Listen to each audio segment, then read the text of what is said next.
Boa noite a todos. O meu não.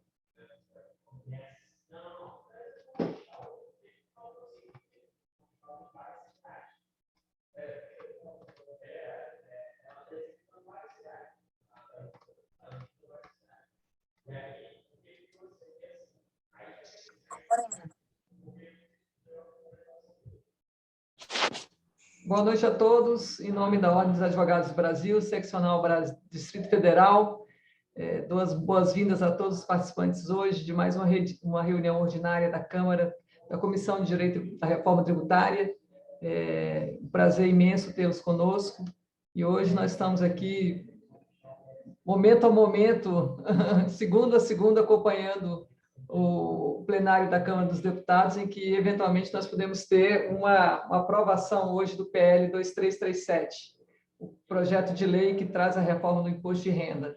Projeto tão polêmico que também já foi objeto de um outro encontro nosso e que hoje, diante de todas as implicações que trarão a atividade econômica amplamente, nós estamos aqui mais uma vez debatendo. Para hoje, nós convidamos o doutor Bruno Perman, bem como o doutor Luciano Fucchi. Nós tínhamos duas presenças femininas, a Rebeca Dumont, que ela está acompanhando, né, pelo Progressista, diretamente no plenário da Câmara, as discussões do imposto de renda, e também a doutora Ivone Teixeira, que teve um contratempo, um acidente com a sogra e precisou, de última hora, socorrer a sogra. Então, infelizmente, nós tivemos hoje essas duas baixas, mas tenho certeza que os nossos cavalheiros, Luciano e Bruno, farão duas explanações, enfim, atenderão amplamente nosso encontro. Eu queria, então, convidar o Bruno Perman para que ele traga suas impressões sobre o projeto de lei 2337 e os pontos positivos, pontos negativos, para que a gente possa, após a apresentação do Bruno e após a apresentação do Luciano, posso chamá-lo de Bruno e Luciano? Posso tirar o doutor? Se me permitirem, passaremos, então, por favor. Sim, por favor. Acompanhando passo a passo as discussões no plenário da Câmara dos Deputados. Doutor Bruno, com a palavra. Muito obrigado, Miriam, pelo convite. É um prazer contribuir nesse debate e um prazer também compartilhar desse debate com o Luciano. E é o que a gente estava falando aqui logo antes de a gente começar, né? A gente foi pego de surpresa agora com essas articulações já hoje à tarde, mais para o final da tarde, né, do presidente da Câmara dos Deputados, tentando fazer uma composição para votar o texto ainda hoje. Existe uma certa dúvida agora, e eu estou já tentando nos meus grupos de WhatsApp, inclusive de amigos lá da Câmara, para tentar saber qual é essa última versão. Se é aquela versão última apresentada do dia 12 de agosto, ou se houve modificações, né? A gente escutou também dizer que houveram algumas pequenas mudanças para poder compor, inclusive com a oposição, a votação, né? Viabilizar a votação ainda hoje.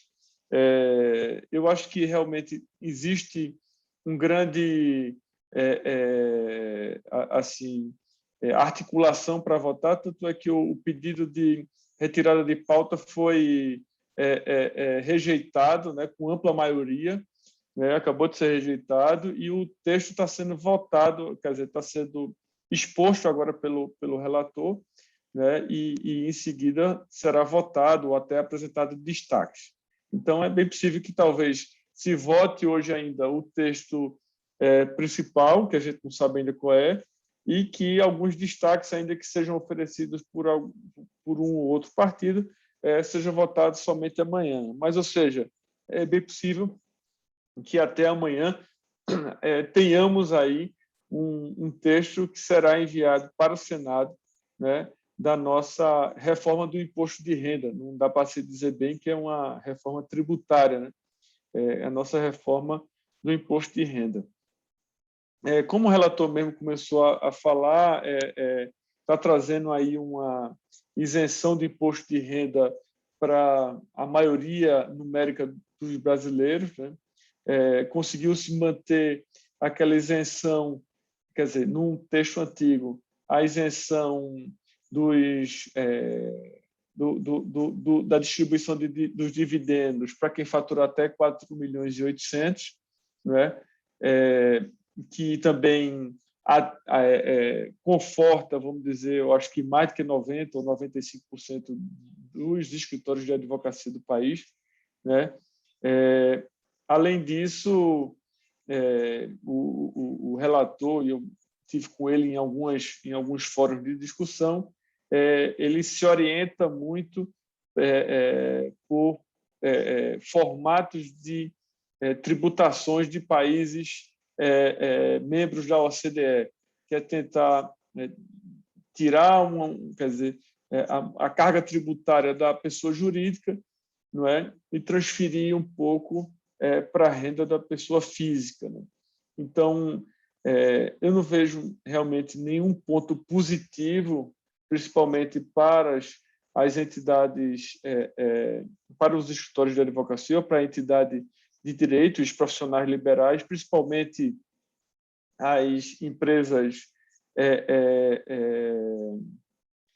que prestam serviços e principalmente as uniprofissionais, né? Porque o nosso maior, vamos dizer, ativo é o investimento em capacitação, quer dizer, em nós mesmos, né? É diferente da indústria que precisa, por exemplo, ter um reinvestimento contínuo em máquinas, em equipamentos, em compra de ativos. Quer dizer, nossos ativos são ativos intangíveis, vamos dizer assim, né? Então, não consigo ver nenhum ponto nessa reforma, quer dizer, né, no último texto que é público, nenhum ponto positivo, né? Eu só vejo com muita preocupação pontos negativos e que, sem dúvida, vai atingir diretamente a advocacia como um todo, né? Se realmente se mantiver essa isenção de distribuição de dividendos nesse limite de até 4.800.000 de faturamento anual, bom, poderia já, vamos dizer, contribuir, vamos dizer assim, ou confortar a maioria dos escritórios do Brasil, mas como eu disse no começo da minha fala, a gente ainda não sabe efetivamente qual é o texto que está sendo votado. Então, a gente está meio que uma discussão trazendo as principais coisas, os principais pontos que a gente acha que vão ser mantidos, mas, infelizmente, é uma conversa até muito efêmera, né? A gente pode estar discutindo uma coisa aqui que daqui a 1 hora, ou 2 horas, ou 3 horas vai ser uma coisa completamente diferente. Inclusive, até eu acho que isso para ficar para a nossa história, né? Enquanto estava votando lá o projeto de lei da reforma do imposto de renda, né? Que não é reforma tributária, é reforma do imposto de renda, a gente estava discutindo no fórum da OAB, né? Então, acho que, a princípio, acho que essas são os principais questões que a gente tem para colocar. Eu acho que eu gostaria também de passar a palavra para o Luciano e a gente ir trazendo alguns pontos e acompanhando e tentando saber da própria Câmara se tem essa versão final. Ok, eu acabei de receber aqui. Ó. Do 1/9, 3/10, tá? Eu vou mandar para você aí, Miriam, e se você puder mandar para os demais, eu não sei se você tem um grupo aí, mas o texto fechado hoje, 3/10, 15/10, né? Uma subemenda substitutiva ao projeto. Aí precisaria analisar com calma para ver exatamente quais são os pontos que estão sendo alterados. Deixa eu ver se alguém consegue me mandar já. Eu pedi para 3 deputados e nenhum teve acesso ainda. Eu mandei para a Miriam agora e já tem um resumozinho aqui também. Eu já vou Tá, circulo no grupo, no nosso tá. grupo. Eu vou mandar um resumozinho da liderança que acabei de receber também. O resumo é o seguinte: os principais pontos da proposição são a taxação de dividendos e o fim da dedução dos juros sobre o capital, redução da alíquota do IRPJ, mudança na regra de CSLL, mudança do IRPF, incluindo elevação da faixa de isenção para R$ 2.500, reajuste das demais faixas e limite até R$ 40.000 por ano, para optar pelo desconto simplificado na declaração anual. Redução da alíquota de IR sobre ganho de capital na venda de imóvel, se contribuinte a atualizar o valor da propriedade. E mudança na tributação de fundos de investimento fechado, imobiliário em participação. Foi o resumo que me deram, mas é um resumo muito raso. A gente precisaria ver.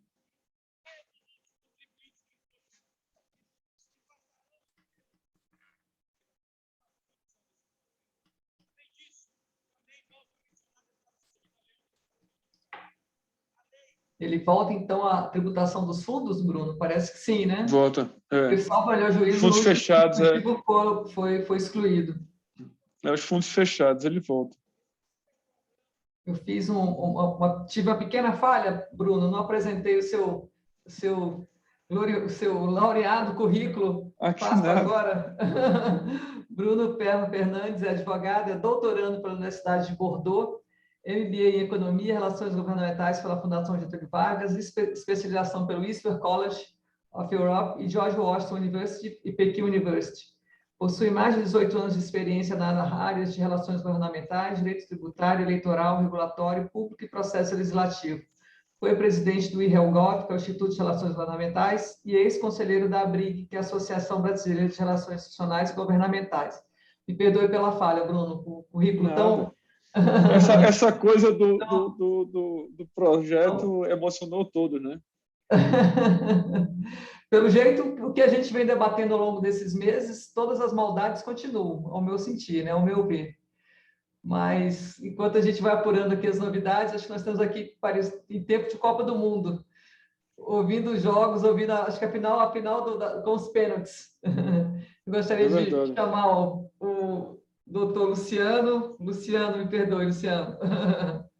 E faço a apresentação do currículo. Luciano Felício Pucci, advogado, professor do Instituto Brasileiro de Direito Público, doutor em Direito pela Universidade de São Paulo, mestre em Direito pela Universidade de Munique, é membro da nossa gloriosa Subcomissão de Reforma Tributária da OBDF. Luciano, a palavra está com você. A nossa obrigada por sua disponibilidade de participar conosco. Muito obrigada pela atenção, pelo momento. Eu que agradeço o convite, não só para palestrar aqui, né, Bruno, mas é quase comentário de jogo de futebol em andamento, né? Vamos ver aí. O problema é que a expectativa é que nós vamos perder de goleada aqui em muita coisa. Mas, enfim, agradeço muito a participação nesse colegiado tão prestigiado. Eu queria aqui já registrar a presença do ilustre professor Roque Carrasa, né, e do professor Paulo Caliendo, dois grandes exemplos aí de ilustres professores que muito têm nos ensinado nessa área. E estamos acompanhando aí, momento a momento. Vários deputados ainda não têm o texto, a gente acabou de receber uma nova versão, e tudo é uma surpresa. Mas já dá para fazer algumas considerações sobre o projeto, a ideia central do projeto em si, e é isso que eu queria levar para debate aqui, nos comentários com os colegas da OAB aqui do Distrito Federal. Em primeiro lugar, surpreendeu muita gente o governo ter desistido completamente da reforma tributária via PEC e ter encaminhado aí 2 projetos, né? O primeiro foi da CBS, agora esse PL 2337, um projeto de lei para reformas, vamos dizer, bem pontuais, às vezes até desviando o foco da grande dificuldade e da necessidade de reformas profundas no nosso sistema, principalmente considerando aí, né, o nosso problemático o ICMS. Então, o grande nó gordo do nosso sistema tributário brasileiro hoje, na minha opinião, é o ICMS, e o governo federal tentou, acho que, sair dessa controvérsia e encaminhou 2 projetos tidos como mais simples. Esse PL 2337, ele me surpreendeu muito, talvez justamente por isso. Eu vi até num podcast, a pessoa fez uma feliz comparação, dizendo, olha, é como se a gente tivesse numa casa em incêndio, e cheio de goteiras, cheio de problemas, e a ideia no PL é resolver trocar a televisão. Não, vamos trocar a TV, vamos tentar ver o que se adapta aqui. É um pouco isso.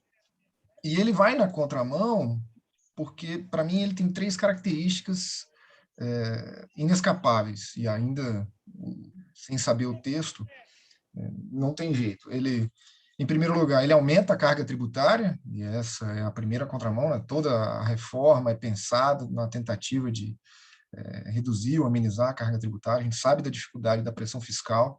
A União, os estados, os municípios, todos querem arrecadar mais, ninguém quer arrecadar menos.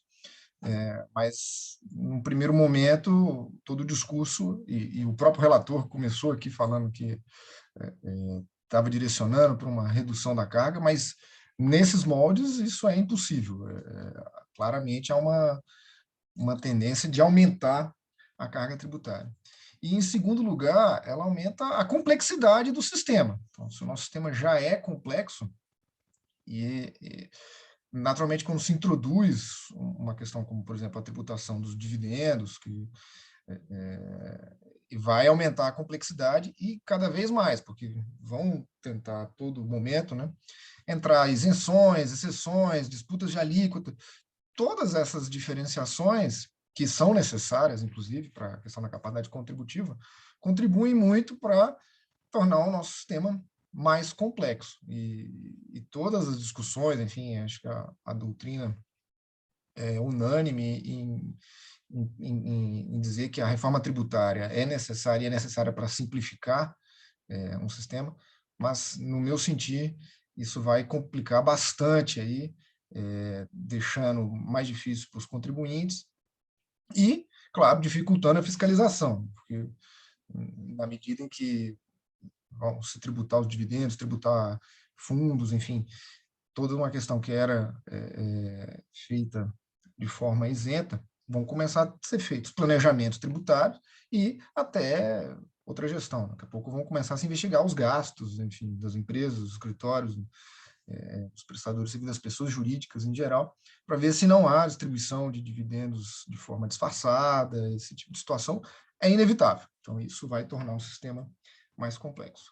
E aí vem a terceira característica, que vai, novamente, na contramão dos supostos consensos que a gente havia na reforma tributária, que é aumentar também a litigiosidade. Eu acho que, inevitavelmente, por crescer essa complexidade, vai ter um aumento de litigiosidade que não é pequeno no Brasil. A gente já sabe a quantidade, né, de processo, a quantidade de valores do PIB que estão em discussões judiciais, e isso tenho certeza que vai acabar aumentando de forma bem drástica.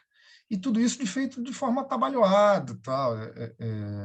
Inclusive, na exposição de motivos, colocam uma série de números, de dados que estão incorretos, ou pelo menos estão com estimativas bem distantes da realidade, e isso tem sido alvo de críticas, e preocupa bastante para a gente ter noção do que realmente se coloca. No projeto inicial, somando-se tudo, podia chegar a uma carga tributária de determinadas pessoas jurídicas de 40 e poucos por cento, acho que chegava a 49% em determinados casos, o que preocupa bastante, porque nós temos, claro, uma grande discussão no Brasil de que a nossa tributação é regressiva porque investe muito na tributação sobre o consumo e tem pouca fixação da tributação da renda. É claro que isso tem muito a ver com as características do Brasil. O próprio relator pontuou que pouco mais de 30 milhões de brasileiros declaram imposto de renda. Isso quer dizer que menos de 15% da população brasileira tem renda suficiente para declarar o imposto de renda, o que já mostra uma grande distorção. É certo que o imposto de renda da pessoa física ele é muito pequeno e muito menor do que o das pessoas jurídicas, mas já mostra um pouco de todo o problema que vem se revelando e se pontuando aqui. Então, claramente, vem num esforço, a Receita Federal traz o projeto de lei e vai vir com um aumento de carga tributária, vai atentar, ainda que tenha, e se o professor Bruno não encontrou um ponto positivo, acho que o único ponto positivo é realmente aí a atualização, né, da tabela do imposto de renda da pessoa física, mas que não precisava, né, de um projeto de lei dessa envergadura e não faz esse mecanismo. O que muito me preocupa aqui, nessa questão, é aumentar a carga no imposto de renda e, por outro lado, não ter descompressão nos chamados impostos sobre consumo, ou pelo menos, já que estamos tratando aqui só do projeto de lei do governo federal, pelo menos uma descompressão sobre a tributação do faturamento bruto. Na realidade, essa é a grande distorção. Né? Há uma grande tributação no faturamento bruto e no lucro mesmo, na renda propriamente dita, tem ou pelo menos argumenta-se que há uma tributação inferior ao que deveria haver. Mas se fosse necessário uma compensação, então você aumenta a tributação na renda, necessariamente ela tem que ser acompanhada por uma redução, pelo menos na tributação sobre o faturamento bruto. E não é isso que a gente vem acompanhando. A tentativa nesse projeto de lei, eu acho que foi muito traumática e, pelo menos, parece que está tendo um certo consenso na Câmara dos Deputados, inclusive os partidos de esquerda, comentávamos aqui antes do início, parece que aderiram, eu acho, essa questão, um pouco, talvez, no discurso, né, na tributação das grandes fortunas, mas sem mexer no que a gente chama, né, na tributação das grandes pobrezas, né, que é o ICMS, que onera muito aquele contribuinte final que tem pouquíssima renda e que realmente nem paga, nem declara o imposto de renda. Mas, enfim, eu gostaria apenas de trazer essas preocupações que eu acho que permeiam todo o texto, ou pelo menos todos os textos apresentados até o momento. Parece que a gente não conseguiu examinar ainda detidamente nesse texto de hoje, que parece que foi acordado às 15 horas, mas tem nortes já bem claros nessa linha. Acho que não foge muito, e a não ser que, enfim, o professor Bruno tenha conseguido ver alguma luz no fim do túnel, que não seja o trem vindo em nossa direção aí, né?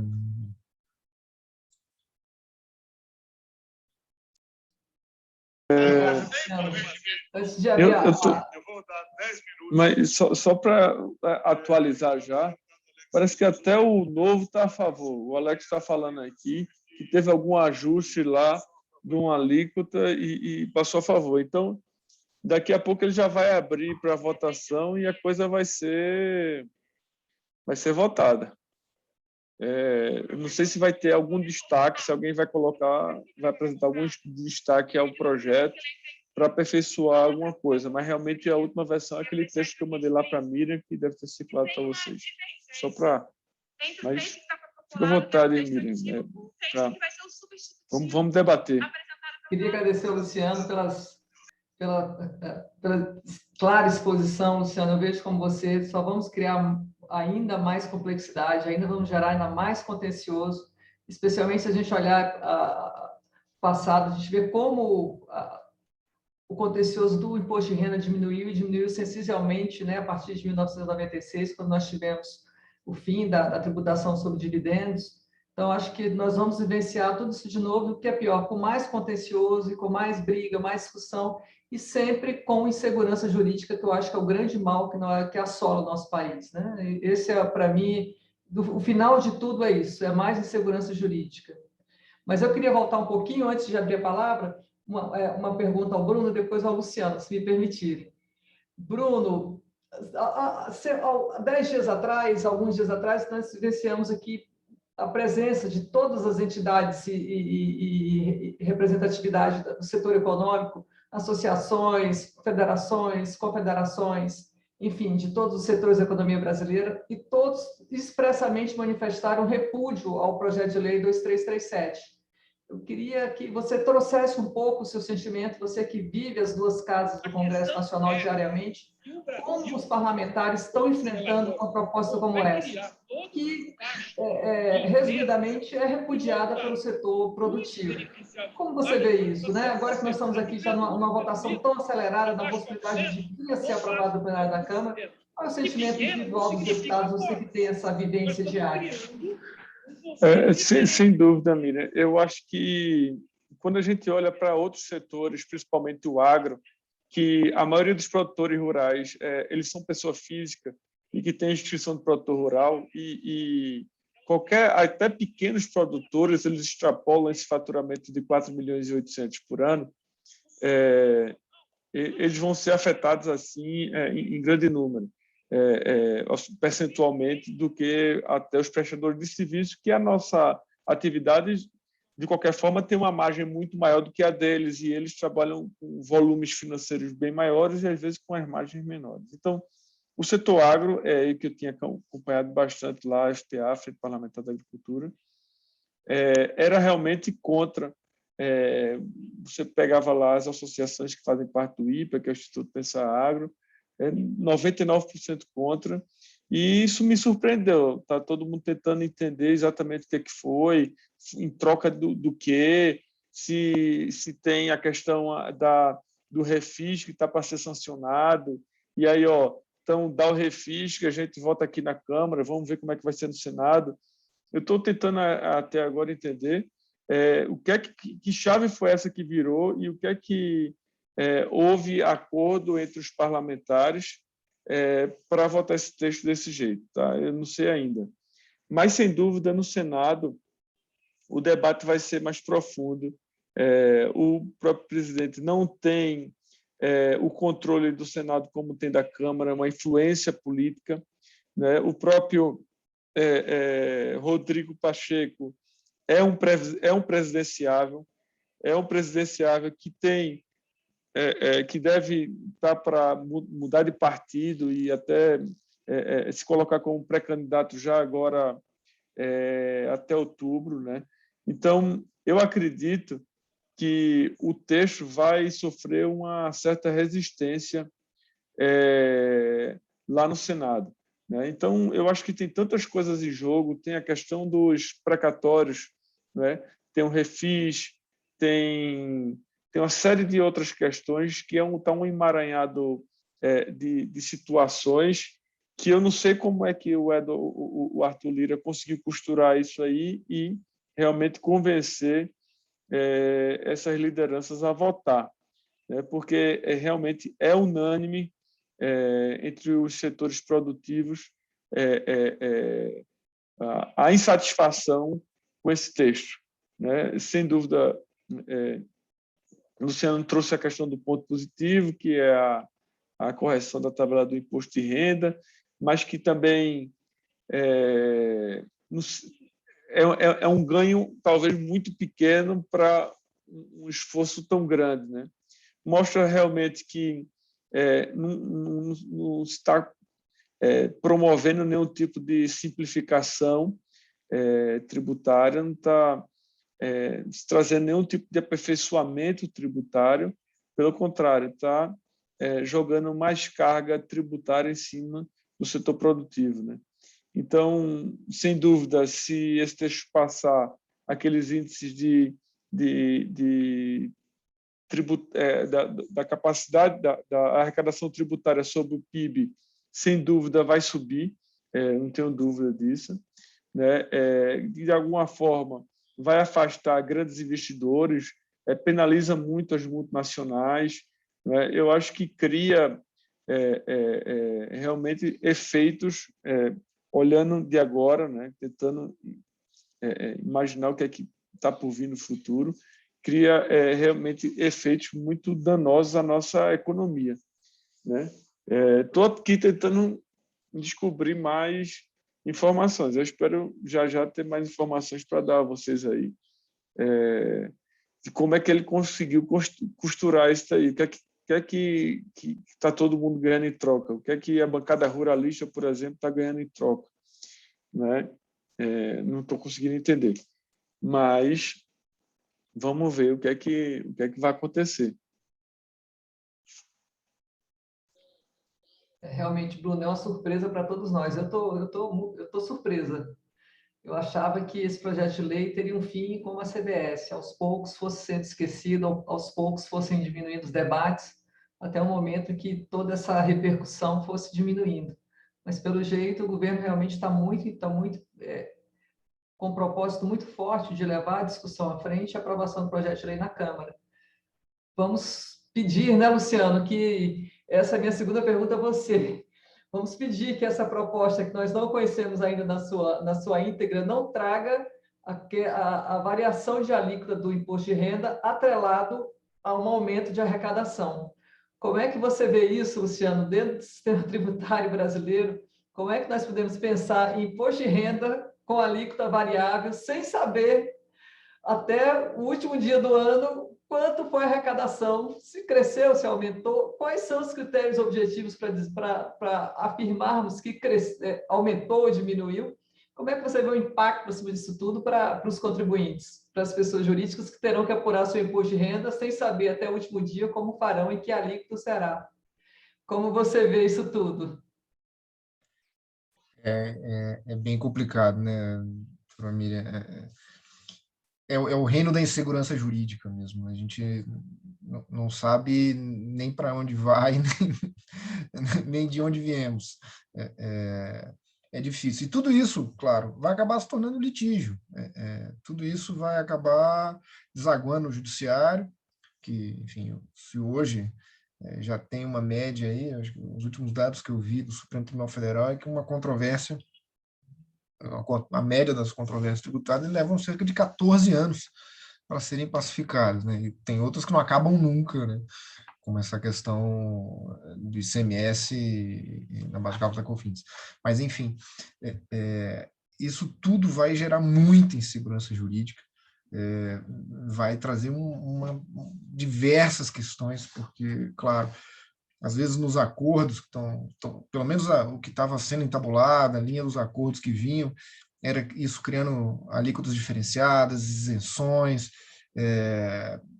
tudo isso vai deixando, novamente, o sistema mais complexo, vai depois levando a uma fiscalização quase impossível, mas vai ser draconiana, sem dúvida nenhuma, e vai gerar muita insegurança jurídica para todo mundo.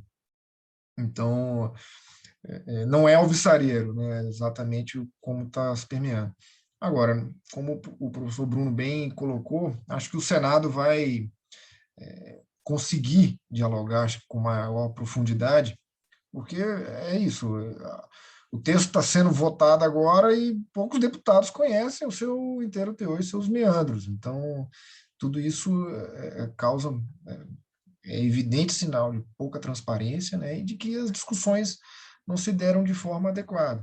Para o setor produtivo, para os contribuintes de forma geral, tudo isso traz muita insegurança de como vai ser aplicado isso do dia para a noite. E, claro, muita gente vai ter que se organizar, mas é difícil até como, né, instruir. Vai ser uma dificuldade para a própria Receita Federal, que vai ter que entrar em diversas considerações, voltar. A professora Miriam lembrou muito bem como era antes de 96, o grau de dificuldade de apuração, e tinham muitos pontos, havia muitas controvérsias e questões sobre distribuição disfarçada de lucros e dividendos, e vai trazer uma insegurança tremenda, que vai ser resolvida quando for em 10, 15 anos, e por aí vai.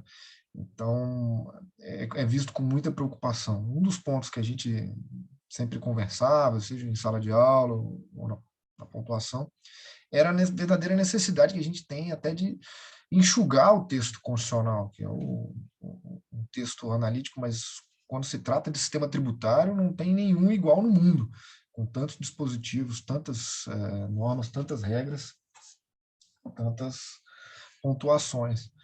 Mas, enfim, a gente espera que quando a gente tiver o texto final realmente aprovado e colocado pela Câmara, que no Senado o panorama realmente é muito diferente, como o Bruno apontou.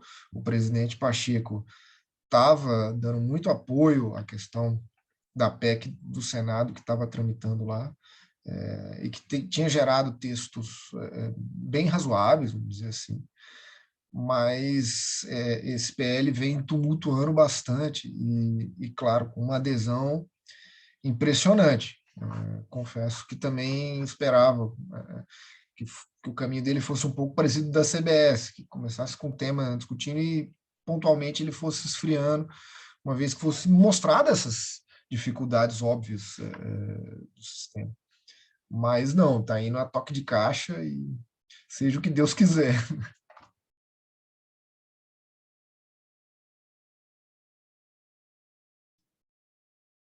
Luciano, confesso que a impressão que eu tenho é que nós vamos viver um novo pesadelo, com todas essas alterações, com todas essas dificuldades, acima de tudo, de compreensão, de interpretação, que dão a margem para o contencioso e para a insegurança jurídica, que é o que nós não queremos, né? No momento que nós precisamos de investimento estrangeiro, geração de riqueza, geração de empregos, vamos aí nos deparar, possivelmente, com novos julgamentos do século. Talvez no século 22 a gente consiga algumas decisões sobre o tema.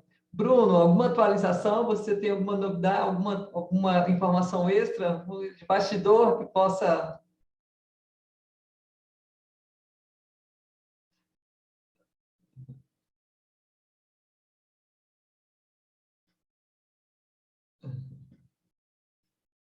Nós não estamos te ouvindo. Diz que o texto teve significativa alteração em atender a turma do agro, que assumindo que imobilizados como aeronaves, embarcações, automóveis não serão considerados distribuição de lucro disfarçado. Diz que tem alguns pontos de produtor rural que eram muito importantes para a classe que foi atendido, por isso que eles estão apoiando. O que não está sendo atendido é a turma da indústria, né? Mantiveram aquela questão do imposto lucro presumido até o limite do Simples Nacional, não paga distribuição, né? Mas disse que realmente... sim, e tem a questão do refis, né? Que voltou para a Câmara. Então, houve meio que um acordo que ele iria botar para votar o refis também. Então, essa de bastidor é o que eu estou sabendo. Teremos também mas que devem ter alguns destaques que devem ser votados depois do texto principal.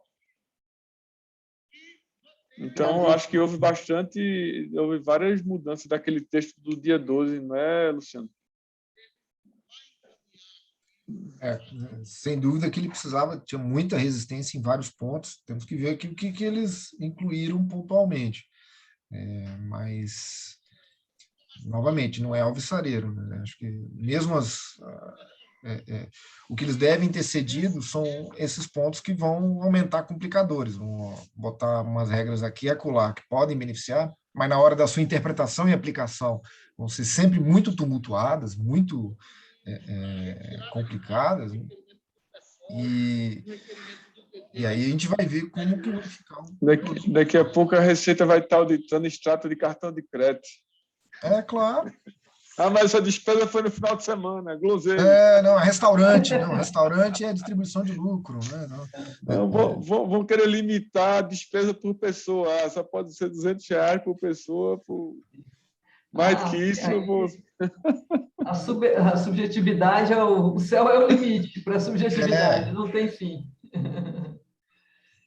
Não, então, se a gente encontra dificuldade de interpretação, até uma das discussões que estão surgindo é a questão do monofásico, porque questão de medicamentos, tal, a indústria não está conseguindo produzir, aí fez contrato público, acaba adquirindo, e aí o monofásico incide 2 vezes, e a gente, não, mas assim, tudo isso em textos relativamente muito mais simples geram confusão. Imaginem nessas questões pontuais, né? Como isso vai complicar bastante o sistema, gerando uma grande insegurança, né? Então, mas disse que é aquela história, né? Ligou o tratoraço e vai aprovar. Diz que tem apoio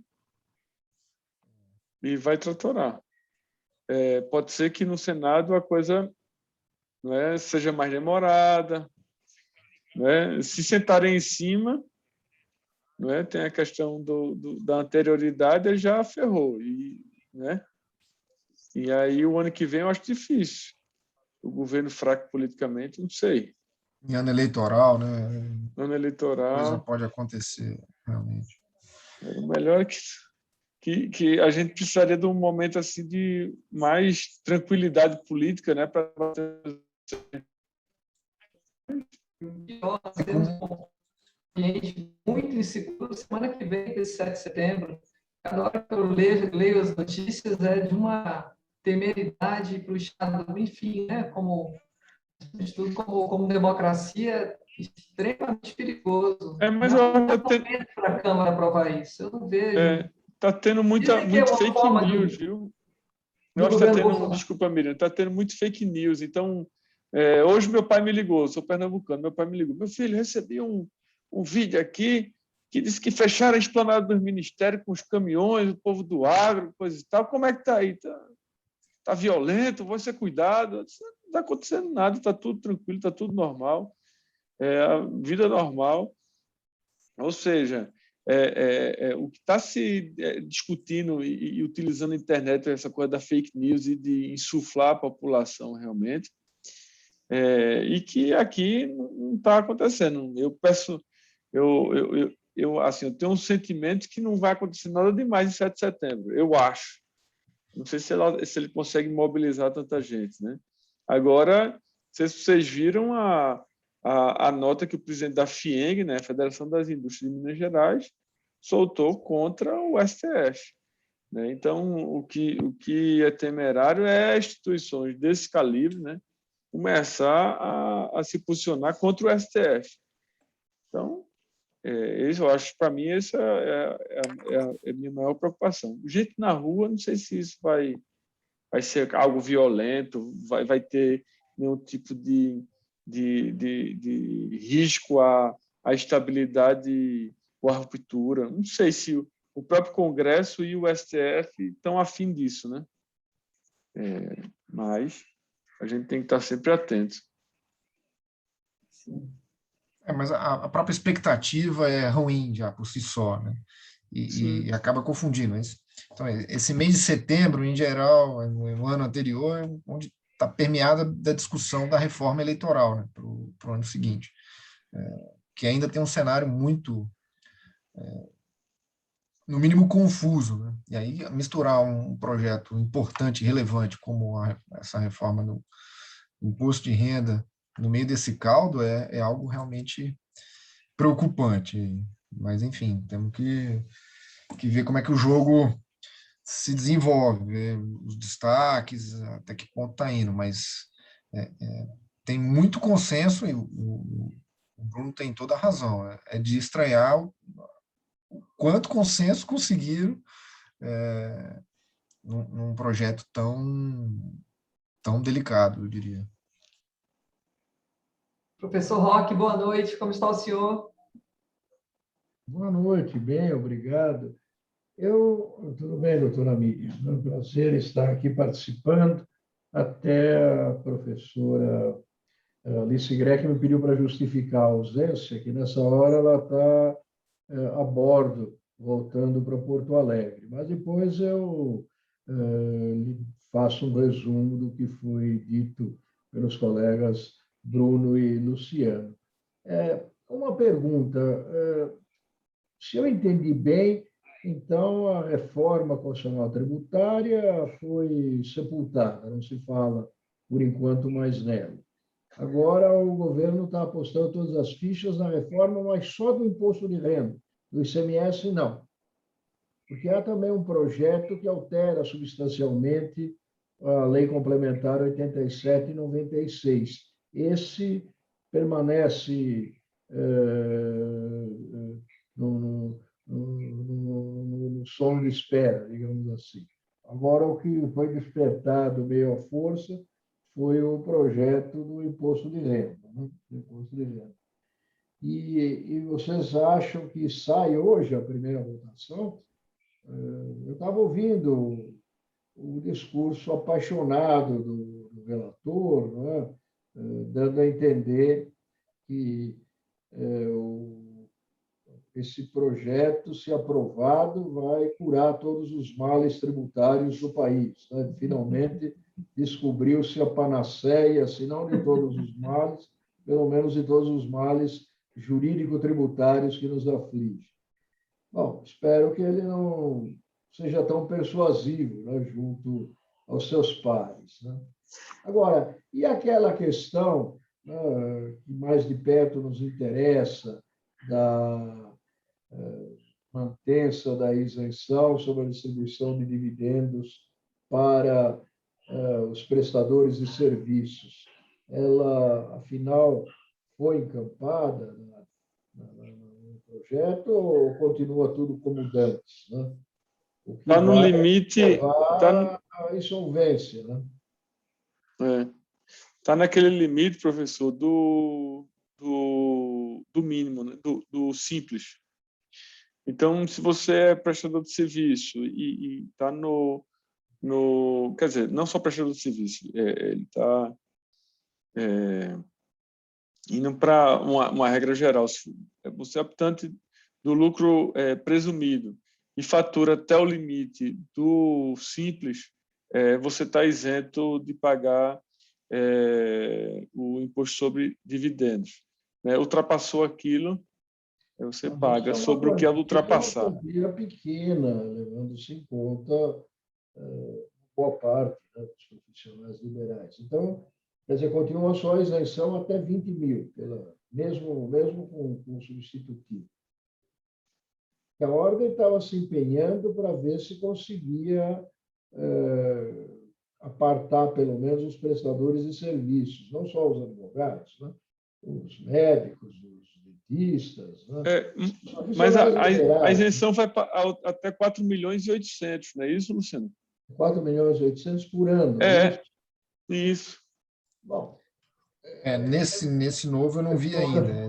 Mas no antigo era isso. Para mim está bom. 12 de agosto. Para vocês que faturam 50 milhões por ano, é muito. Então, não sei se 4 milhões por ano essa parte seriam, portanto, uns 80 milhões por mês, é isso? Não, 40 milhões, 40 mil por mês. Não, peraí. Se fosse 100 mil, 12 mil, então seria até uns 300 mil por mês. Mais 400 mil por mês, né? 400 vezes 12, 4.800. 4.800. 400 mil por mês. Acho que era essa a lógica. É porque muito mais do que isso já cai no lucro real. Não, o lucro real é muito mais. Né? O lucro real seria 50 milhões, não? Uma coisa assim. Parece que o Paulo Caliendo quer se manifestar, né? Eu também estou curioso por ouvi-lo. Né? Quem está presidindo... Boa noite, professor Caliendo. Como está o senhor? Prazer em ouvi-lo. Igualmente, estávamos juntos na semana passada numa live, né? E agora estamos nos reencontrando aqui. Mas sou todo ouvido. Boa noite. Boa noite. Boa noite, doutora Miriam. Parabéns, professor Luciano Fucchi, professor Bruno, professor Roque Carrasa, excelentes exposições, questões. Parabéns aí a todos da comissão. E eu tenho também essa preocupação que o professor Roque mencionou. Me parece que sai agora o relatório do senador Roberto Rocha. Creio que, se não saia amanhã, sairá até semana que vem. com um parecer relativo à proposta da PEC 110. E parece que já há um certo acordo entre União, estados e algum grupo de municípios, me parece, não sei se confirmo. E eu estava prevendo, não sei se tinha a mesma impressão, doutora Miriam, professor Roque, Luciano e Bruno, que nós teríamos primeiro a votação da reforma administrativa, pelo menos é o que sinalizavam os jornais. Tem informação diversa de que houve uma mudança de rumo na estratégia de votações, saiu a reforma administrativa da pauta e entra a reforma tributária de novo. E a última questão, se puderem auxiliar, é a questão do presumido, né? Como se tem informações se nesse projeto ou no outro, como ficou a questão da distribuição de dividendos no lucro presumido, que era uma grande discussão. Do simples havia esse resultado, do agro houve uma solução. Na questão do lucro real, nós sabemos como está, ou possivelmente sabemos como está, mas eu gostaria de saber se tem alguma visão sobre o lucro presumido. Seria isso, e agradeço muito a participação e a honra de estar na comissão. Nós que agradecemos, professor. Bruno, com a palavra. Esse negócio de política é danado. Foi todo mundo pego de surpresa, inclusive alguns deputados. Eu estava ouvindo aqui, tinha deputado que não tinha tido acesso ainda ao texto e algumas assessorias ainda correndo atrás. Quer dizer, foi uma coisa realmente articulada de última hora. E realmente, até ontem, a prioridade era a reforma administrativa. E, a partir de hoje, acordaram e se articularam e a prioridade passou a ser a tributária. Eu já achava ontem, jantei com os colegas, coisa e tal, e a gente tinha discutido, inclusive, que o feeling era que a tributária tinha sido enterrada definitivamente, quer dizer, a do imposto de renda, não a tributária do imposto de renda. A tributária, por mais que o senador vá fazer vou apresentar o relatório a semana que vem, aí depois que apresentar o relatório, a gente vai ter noção melhor da temperatura e como é que as articulações políticas vão se dar para saber se vai ter realmente ambiente para seguir ou não. Por hoje, eu não tenho como dizer, né? E a isenção do lucro presumido era até o limite de faturamento do Simples Nacional, ou seja, quem opta pelo lucro presumido e fatura até 4.800 continua isento. Acima disso é tributado, né? Claro, na devida proporção do que isso é outra coisa que também está mal explicada no texto, né? Teoricamente é o quê? É o que você tiver de lucro acima daquilo e como é que calcula aquele lucro, né? Quer dizer, é uma coisa super complexa. Se permitir, doutor Bruno, eu pergunto porque realmente eu não sei como é que calcula no lucro presumido essa distribuição de lucro de forma a respeitar os princípios constitucionais que o professor Roque sempre professou. Então, eu fiquei muito preocupado. No caso do lucro real, até nós fazemos um certo esforço, mas no lucro presumido, eu realmente não consegui chegar a uma conclusão. É aquela judicialização, quer dizer, vai ser um mar de judicialização que o Luciano falou. Realmente está muito mal explicado, mal escrito, está uma coxa de retalho e agora ligar o trator, não sei. Não sei se eles vão chegar no Senado com mais calma, consertar o que está mal escrito para depois voltar para a Câmara. O Senado vai aprovar desse jeito. É uma sucessão de péssimas redações, Bruno. Porque eu li, os últimos 3 que eu li são extremamente confusos, são extremamente possíveis de inúmeras interpretações, seja pelo lado do contribuinte, seja pelo lado do fisco. Enfim, é um relatório que é o resultado de pouca discussão, de pouco debate, de tudo feito às pressas, que infelizmente não é o momento, não é a realidade que precisamos, não é a necessidade que precisamos para o sistema tributário brasileiro. Nós que estamos, né, professor Carrasa, eu brinco, esse ano eu completo 30 anos de carreira no judiciário, não que eu tenha 30 anos, mas... O caipira paulista, que é famoso pela sua sagacidade, né, tem um provérbio que vem a calhar: quem decide depressa se arrepende devagar. Eu temo que decidam depressa e nós vamos amargar os efeitos dessa decisão assodada por muito tempo. Aliás, a própria anteposição da reforma tributária à reforma administrativa revela a desorganização, né, dos líderes, especialmente daqueles mais próximos do governo.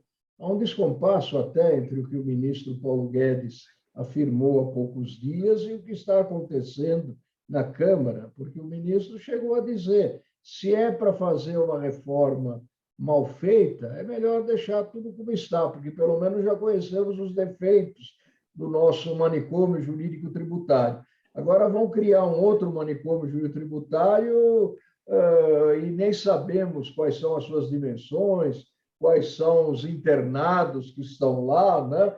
Os que estão no atual manicômio já são loucos mansos, né? Ou pelo menos loucos conhecidos, já adestrados, se é que se pode falar dessa maneira. Agora é capaz de aparecerem os loucos furiosos, que nós vamos ter dificuldade em recolocar nos seus escaninhos, né? Nas suas salas de tratamento. Poxa, mas que loucura, né? Professor Carrasa, eu brinquei esses dias... deve estar se revirando no túmulo, ele que cunhou essa expressão. Na verdade, essa expressão não era de Becker, ele a buscou em Antônio Berlini, na Itália. Lá também havia, à época, um manicômio jurídico tributário. Mas, na Itália, ou todos enlouqueceram, ou os loucos se curaram. Não se fala mais em manicômio jurídico tributário. Aqui, o manicômio continua em pleno funcionamento, né? E parece que o número de loucos, o número de internados aumenta a cada dia, né? A maioria dos tributaristas já está internada no manicômio, poucos somos, né? Eu próprio tenho minhas dúvidas se estou lá ou se continuo do lado de fora.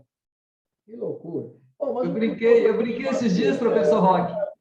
Eu brinquei esse dia. Um dos substitutivos falou: se Chico Xavier ainda fosse vivo, estaria psicografando o Carnaval Tributário do Becker, o segundo volume, porque é uma verdadeira loucura.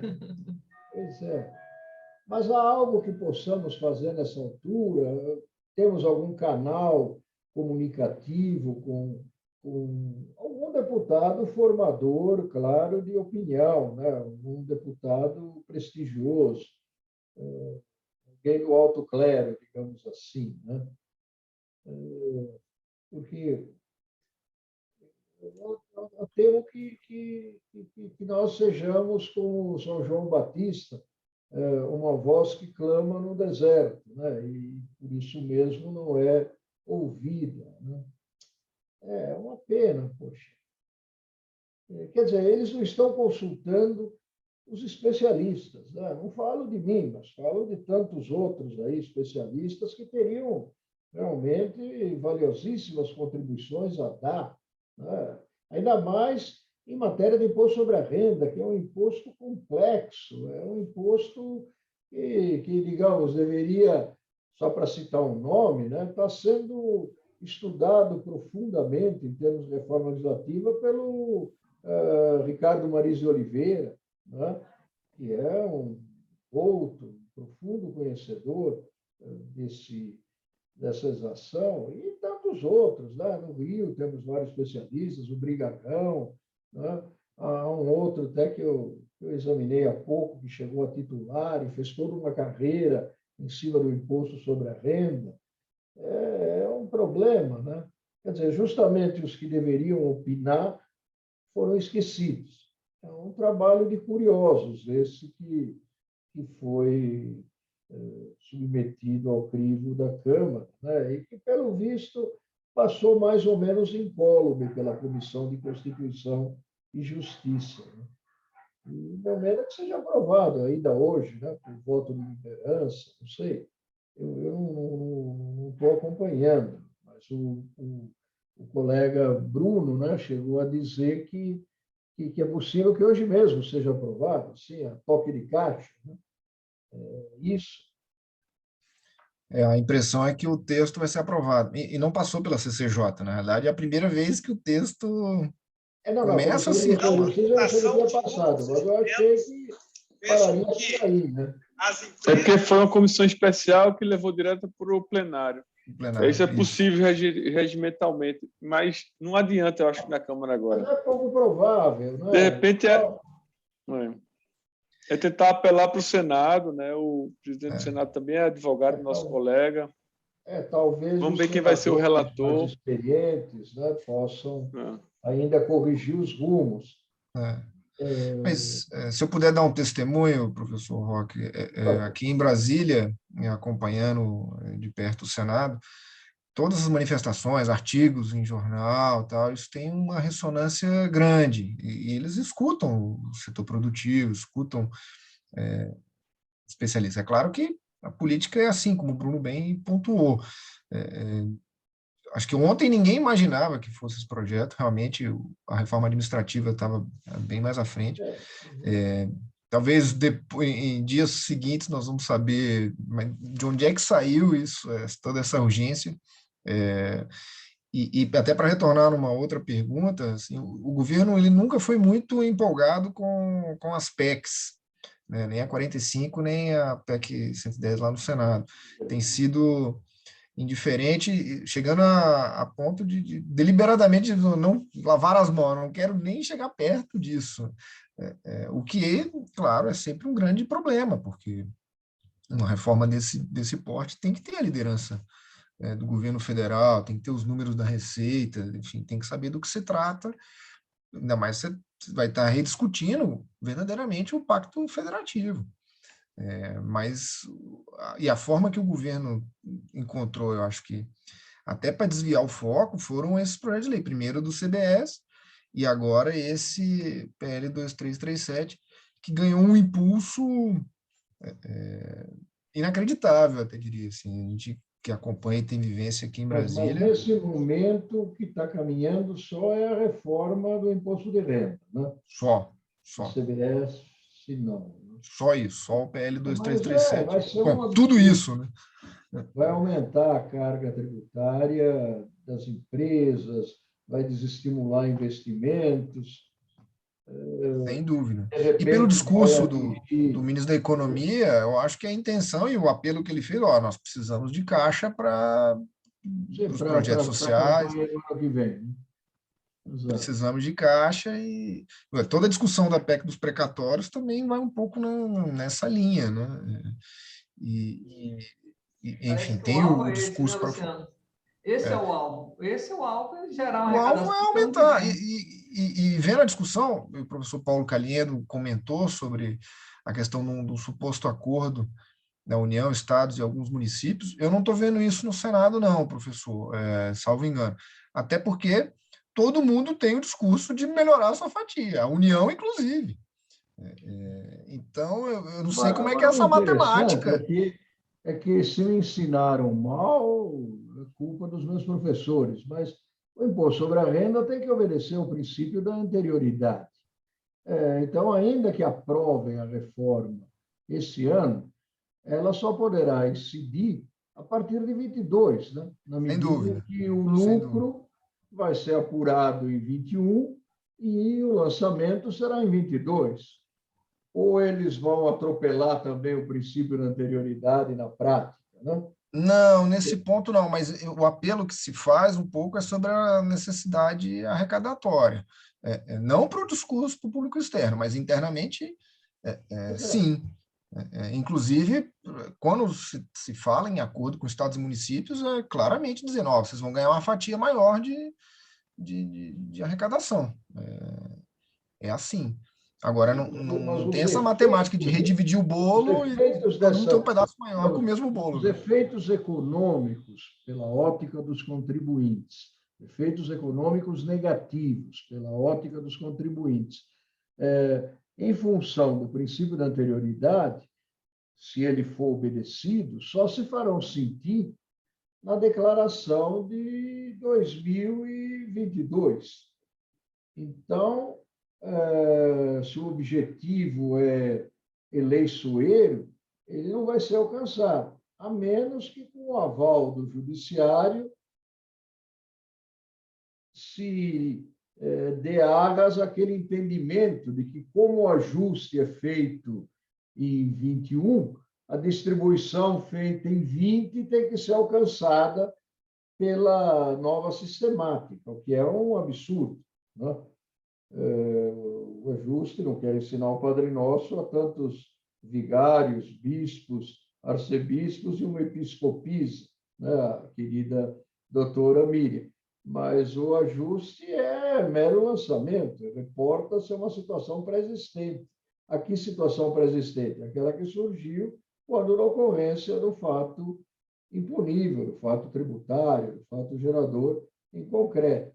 Mas o pior entendedor é o que não quer entender. O próprio Supremo, de um modo geral, tem sufragado essa absurda tese.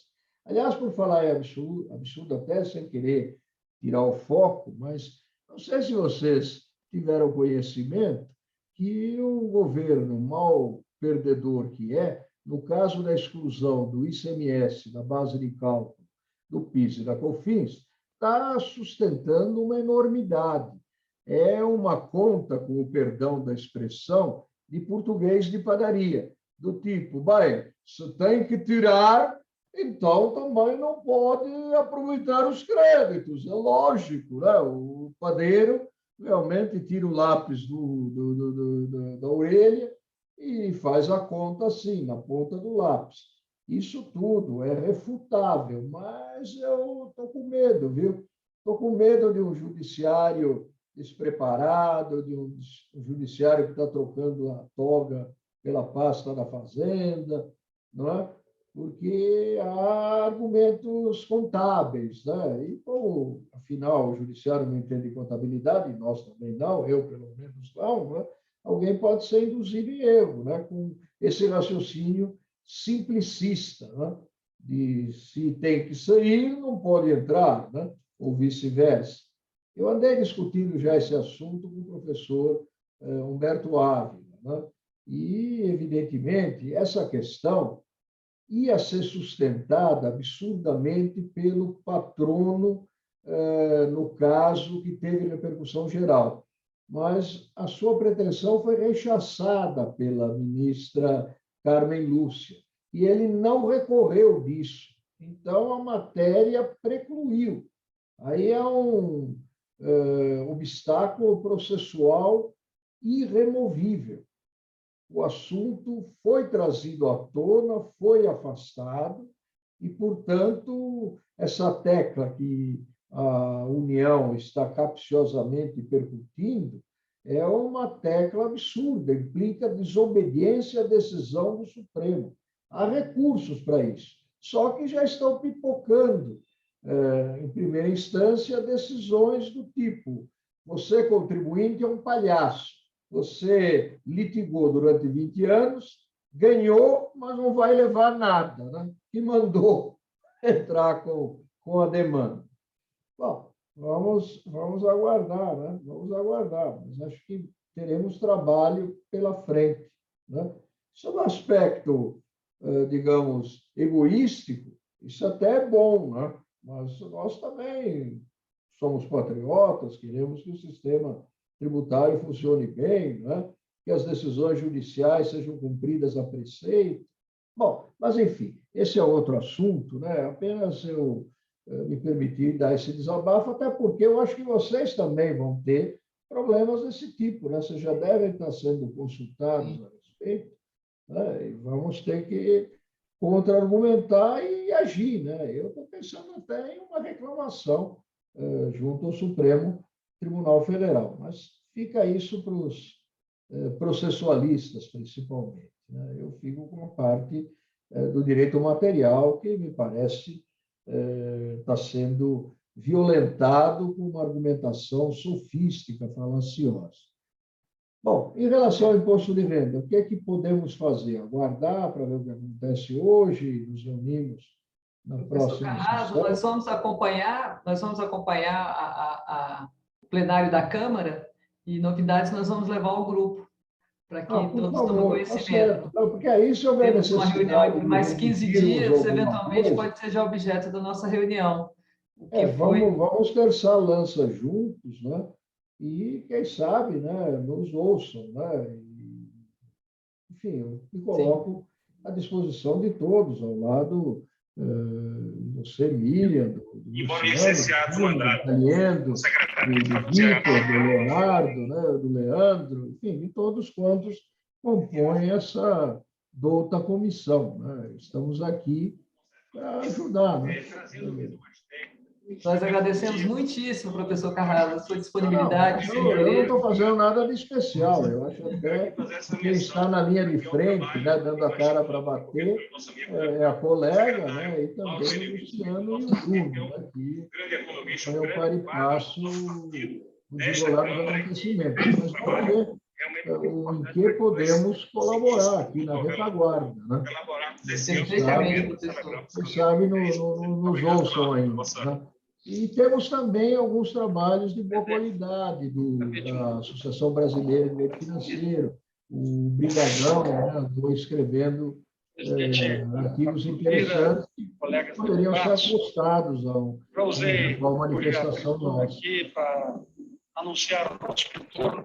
Perfeitamente, professor Carrasco. Nós agradecemos muitíssimo as suas colocações, a sua disponibilidade. Eu brinco, vamos pedir a Nossa Senhora dos Contribuintes para que ilumine os deputados hoje e essa proposição seja rejeitada, mas nós atualizaremos o grupo assim que recebemos maiores informações. Algum outro colega teria alguma outra pergunta, alguma colocação, alguma sugestão? Em razão do adiantado da hora, se não temos nenhuma outra indagação, eu vou então encerrar o nosso encontro de hoje, a nossa reunião ordinária, agradecendo mais uma vez a participação do professor Luciano, professor Bruno, pelas explanações, pelas intervenções do professor Carrasco, professor Caliendo, muito brilhante a nossa posição, e agradecer em nome da OAB, do Distrito Federal, mais uma vez, a disponibilidade de todos. Muito obrigada. Boa noite a todos. Obrigado. Boa noite a todos. Obrigado, professora Miriam. Obrigado, Bruno. E boa noite a todos. Obrigado. Até mais. Obrigado, Miriam. Obrigado a todos. Tchau, tchau.